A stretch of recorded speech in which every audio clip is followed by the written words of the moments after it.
2021-তে শেষবার ছোট পর্দায় দেখা গিয়েছিল জনপ্রিয় অভিনেত্রী ইন্দ্রাণী হালদারকে। তারপর কেটেছে চারটি বছর। ছোট পর্দায় তার শেষ কাজটি ছিল জনপ্রিয় ধারাবাহিক শ্রীময়ী।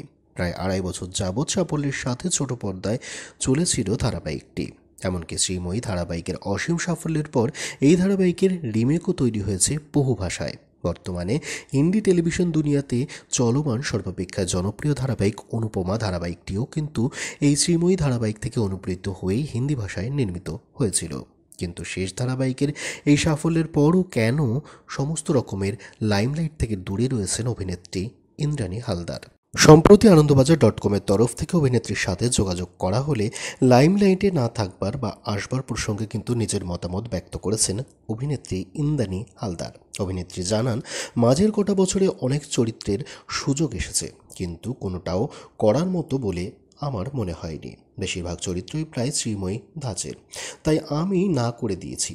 সত্যি বলতে শ্রীময়ী যে জনপ্রিয়তা ভালোবাসা পেয়েছে, সেই মান ধরে রাখতে হলে আমায় তেমনই কোনো ভালো চরিত্রে কাজ করতে হবে। তিনি আরও জানান, এই মুহূর্তে যে ধরনের বিষয় নিয়ে ছোট পর্দায় কাজ হচ্ছে তা তাকে খুব একটা আকৃষ্ট করছে না। ছোট পর্দা ধারাবাহিকগুলোর আচমকা বন্ধ হওয়ার ব্যাপার নিয়েও কিন্তু বেশ উদ্বিগ্নতা প্রকাশ করেছেন ইন্দ্রাণী হালদার। তিনি জানান, এখন খুব অল্প দিনেই শেষ হয়ে যাচ্ছে ধারাবাহিকগুলো। আমাদের কাহিনী সম্প্রচারিত হয়েছিল প্রায় 2.5 বছর ধরে। এমনকি এখনকার কাহিনীও আমার খুব একটা পছন্দ হচ্ছে না।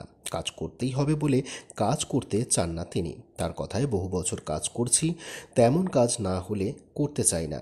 তার চেয়ে বরং বাইরে ঘুরতে যাব, লন্ডন প্যারিস ঘুরে বেড়াবো, তাও ভালো। তবে ভালো চরিত্রের অভিনয়ের সুযোগ পেলে কিন্তু তিনি যে সেই অফারটা ফিরিয়ে দেবেন না, এমন আভাসটাও কিন্তু তিনি দিয়ে রেখেছেন। ইন্দ্রাণী হালদারের শ্রীময়ী আপনাদের কেমন লাগতো? কমেন্ট সেকশনে অবশ্যই আপনাদের মতামতটি কমেন্ট করে জানাতে ভুলবেন না কিন্তু।